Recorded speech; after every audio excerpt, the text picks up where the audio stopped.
Золотой юбилей у Виктории Пыстиной. По этому случаю на сцене Республиканской филармонии прошел творческий вечер, в который вошли 20 номеров из репертуара исполнительницы. Заслуженная артистка Коми, неоднократный лауреат премии правительства региона, лишь малая часть званий и наград, которые получила солистка за свою более чем 20-летнюю карьеру.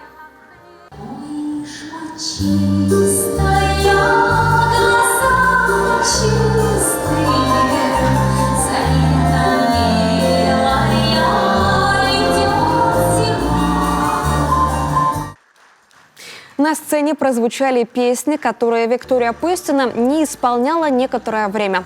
Любимые произведения зрителей подытожила концерт композиция, написана специально для артистки. Далеко-далеко. Поддержать солистку пришли и коллеги Петр Шучалин, Валентина Соколова, Сергей Плюснин, артисты ансамблей Зарни Йоли и Ася Кыя. Поздравил Викторию Пыстину с юбилеем и глава Коми Владимир Уйба.